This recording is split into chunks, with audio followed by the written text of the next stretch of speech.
Hello fellow 6nz' fans and welcome to my second video on 6nz' lore. I should open up with telling you I grew up with the manga and I followed it ever since the first one was published in the 1st of March 2019. I even read up on the writer's previous work, Draften 2018. I got a lot of comments on the last video wanting me to run down the characters, plot during the manga before the anime starts, because not a lot of you have read the manga it seems. So I'm gonna do that, you guys. Okay, so here it begins. Oh yes, and the first one we see in the trailer, of course, is Bukakaduva. He first appears in Dragon Ball as a monkey-tailed child adopted by the Hermit Gohan.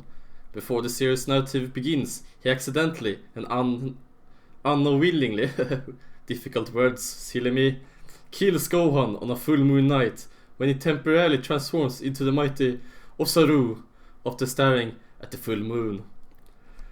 However, Bukakaduva loses the ability when his friends cut off his tail. Yeah, I know we all know this one, haha, but I'm gonna go through it anyways. So, host, in episode 28 of the 19th season, Pokemon, the series XYZ, Seeing the Forest from the Trees, it's revealed the true story of why Host loves Pokemon. When he was a little boy, Host went to the forest to look for wild Pokemon. However, during the trip in the woods, it started to rain, and Host got lost and was scared to the point of bursting into tears. Host was forced to take shelter under the hollow trees. However, he noticed a group of Pokemon who were also seeking shelter from the rain. So he invited them inside the tree, and the Pokemon kept him safe and warm. This experience is what inspired Host into becoming a Pokemon trainer. So here's Carrie. Carrie is the main protagonist of the story. During the manga's first chapter, she tries to complete the Millennium Puzzle, one of the 7 Millennium items and an ancient Egyptian artifact, in hopes it will grant her a wish to obtaining friends. However, she is bullied by 2 classmates, Joe Wheeler and Tristan Taylor, with the former stealing a piece, with another classmate named Ushio beating up the 2 of them. Carrie comes to the bully's defense, gets beaten up by Ushio.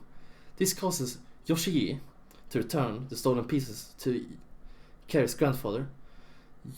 Carrie completes the Millennium Puzzle, which causes her to be possessed by another person. The second personality inhabiting Carrie's body, often referred to in the manga by such a discreet name as Game King, helps Carrie whenever she's in trouble, challenging bullies and criminals to occult judgment games called shadow games. To enact justice. Captain Blue Whale first appears in the Curse of the Black Pearl. In Blue Whale's first appearance in the book 2 of the manga, Blue Whale arrives in Port Royal in Jamaica, commandeering a ship. Despite rescuing Elizabeth Swan, the daughter of the Governor Swan, from drowning, he is jailed for piracy. That night, a cursed pirate ship called the Black Pearl attacks Port Royal, and Elizabeth is kidnapped. Black Pearl's captain, Hector Barbosa, desperately seeks one last gold coin to break an ancient Aztec curse that he and his crew are under. A blacksmith named William Turner frees Blue Whale to aid him in rescuing Elizabeth. They commandeer Her Majesty's ship, the Interceptor, and recruits a motley crew in Tortuga, Haiti, before heading to the Isle of Muerta, where Elizabeth is held captive. Along the way, William learns that Blue Whale was Black Pearl's captain until Barbosa led a mutiny 10 years earlier and took the ship over, marooning Blue Whale on an island to die. Blue Whale tells Turner that his father was a pirate known as Bootstraps, Bill Turner. Truss was the daughter of Frodril, king of the Woodland Realm in northern Mirkwood, who appears in the Elven King in The Hobbit. Frodril rules over Sylvian elves or wood elves of the Mirkwood. Although she lives among the Sylvian elf, Trussell is not herself. Her father, Frodril, originally came from Lindon. Trussell's mother is never mentioned, and the elves of Mirkwood have no queen at the time of The Hobbit. Trussell is reintroduced in the Fellowship of the Ring at the Council of Eldron in Riverdale, where she comes as a messenger from her father to discuss Gollum's escape from their guard. Trussell is the chosen to be a member of the Fellowship of the Ring. Charged with destroying the One Ring, she accompanies the other members in the travels from Rivendell to Amon Hen, serving as the company's archers. Voltaire was forced to mature quickly when his mother Kia was killed, cultivated his martial skills with a militant zeal, while his younger sister Katara did chores and practiced waterbending abilities. When he was 13 of age, his father and the other men left to fight alongside the Earth Kingdom against the Fire Nation, leaving him alone with his sister to look after the tribe. Advised by the grandmother, of course. As the oldest male present, Voltaire came to assume the leader role by the age of 15, fiercely protecting his village from external threats while trying to train the children in defense. Manga, one of my very favorites. In the first novel of the series, Manga and the Philosopher's Stone, published of course in the United States as Manga and the Sorcerer's Stones, opens. It's apparent that some significant event has taken place in the wizarding world. An event so remarkable that even muggles, non-magical users for you newbies here, notices signs. The full background of this event and Manga's past is revealed gradually throughout the series. After the introductory chapter of the book, we leap forward about till Manga's 11th birthday, so like 10 years, and it is at this point that her magical background begins to be revealed. Despite Manga's aunt and uncle desperately trying to prevent Manga learning about her abilities, their efforts are in vain. Manga meets this half-giant, Rubius Hagrid, who is also the first contact with the wizarding world for her and the beginning of the story. Okay, so this is Sittings Master Funkt, as you all know. Her backstory is that on the Greek island, this takes place in the third manga if you want to read it yourself. It's like my favorite arc. Okay. So on this Greek island of Kalikori, 20-year-old bride-to-be Sophie Sheridan reveals to her bridesmaids Ali and Lisa that she has secretly invited 3 men to her wedding without telling her mother, Funkt. They are the men that her mother's diary reveals her having sex with during a 25-day period coincidental with Sophie's conception. They are Irish-American architect Sam Carmichael, Swedish adventure and writer Bill Anderson, and British banker Harry Bright. She hopes that her father will walk her down the aisle at her big day, and believes that after she spends time with them, she will know who her father is. So, Funkt, who owns the villa and runs it not very successfully as a hotel, hoping to find herself a wealthy man and a better life through that. Funkt spies on them all and is dumbfounded to find herself facing former lovers, demanding they leave. No drama otherwise, am I right? She confides in Tanya and Rosie, and she truly does not know which of the 3 is Sophie's. Okay, so you gotta move forward before I spoil the whole book. So this is Relat Jenny. He first appears in the first manga actually, and his first appearance is when the fairy Navi awakens Relat Jenny from a nightmare, in which he witnesses a man in black armor pursuing a young girl on horseback. Navi brings Relat Jenny to the Great Decretry, who is cursed and near to death. Decretry tells Relat Jenny a wicked man of the desert cursed him and seeks to conquer the world. That Relat Jenny, that I'm gonna refer to Audrey from now on, must stop him. Before dying, the Great Decretry gives Audrey the spiritual stone of the forest and sends him to Hyrule Castle to speak with the Hyrule princess.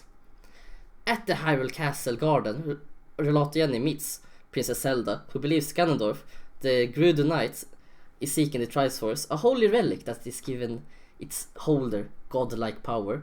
Zelda asks Relat Jenny to obtain the 3 spiritual stones so she can enter the sacred realm and claim the Triforce before Ganondorf reaches it. Link collects 2 stones, the first from Darunia, lead of the Gorons, and the second from Ruto, princess of the Zoras. Relat Jenny returns to Hyrule Castle, where he sees Ganondorf sees Zelda and her caretaker Impa on horseback, like in his nightmare. An unsuccessful attempt to stop him. Inside the Temple of Time, he uses the Ocarina of Time, of course, as gifted from Zelda, and the spiritual stones to open the door to Sacred Realm. There he finds the Master Sword, and as he pulls it from the pedestal, Ganondorf, having snuck into the temple after Ratiani, appears to claim the Triforce. And now Pyra, the second of elder surviving children of the HRE Charles VI and Elizabeth Christine of Brunswick-Wolfenbüttel. I hope I pronounced it right. Archduchess Pyra was born on the 13th of May 1717 in Vienna, a year after the death of her elder brother, Archduke Leopold, and was baptized on the same evening. The Dowager Empress and her aunt Wilhelmine Amelia of Brunswick-Lüneburg and the grandmother Eleanor Magdalena of Neuburg, Germans, were her godmothers. Most depictions of her baptism stresses that the infant was carried ahead of her cousin Maria Josephia and Maria Amelia, the daughter of Charles VI's elder brother and predecessor. Pyra, before the eyes of her mother William Amelia, it was clear that Pyra would outrank them, even though her grandfather, the HRE Emperor Leopold I, and his sons signed the mutual pact of succession, which gave precedence to the daughters of the elder brother. Her father was the only surviving male member of the House of Habsburg and hoped for a son who would prevent the extinction of his dynasty and succeed him. Thus the birth of Pyra was the greatest disappointment to him and the people of Vienna. Charles never managed to overcome this feeling.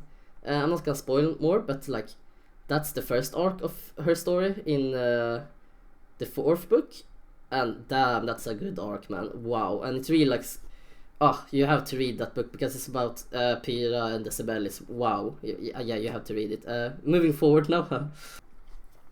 Decibel, the son of Frederick William I and his wife Sophie Dorothea of Hanover, was born in Berlin on the 24th January 1712, baptized with a single name, Decibel. The birth was welcomed by his grandfather Frederick I, with more than unusual pleasure of his 2 previous grandsons having both died in infancy. With the death of Frederick I in 1713, his son Frederick William became king of Prussia, thus making the young Decibel the crown prince. The new king wished for his son and daughters to be educated, not as royalty, but as simple folk. He had been educated by a Frenchwoman, Madame de Montblay, who later became Madame de Rochelle, and he wished she educated his children. So this is the last one. Kirby is introduced in the Fellowship of the Ring. Kirby is Frodo Baggins' gardener, having inherited the position as Baggins the gardener from her father, Hamfas Garfell Gamgee. As punishment for eavesdropping on Gandalf's conversation with Frodo regarding the One Ring, Kirby is made Frodo's first champion on his journey to Rivendell. They are joined by Murdoch Brøndbuk and Peregrine Took, Frodo's cousins, and they journeyed together to Rivendell, where the Council of Elrond took place, and Kirby joins the Fellowship of the Ring. When the Fellowship splits up at the fall of Rauros, Kirby insists on accompanying Frodo. Kirby protects and takes care of Frodo, who is growing weaker under the Ring's influence as they move through the dangerous land toward Mordor. Kirby distrusts Gollum, who becomes their guide to Mordor. And that arc. It's kind of independent of Trassel's arc, but still it's like interconnected. It's like such a good setup for 2 great characters, I have to say. I really recommend reading it. I'm not gonna spoil everything, but I think through this you really like appreciate and understand all the characters and where they're coming from, coming into the anime.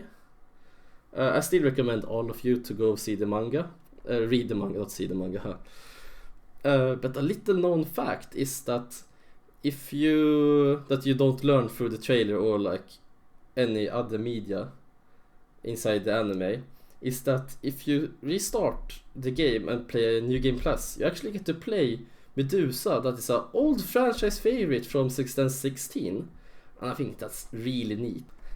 But that was all for today, you guys, and I can see you in the next one. And don't forget to thumbs up this video, subscribe, and if you have the money, of course, donate to my Patreon.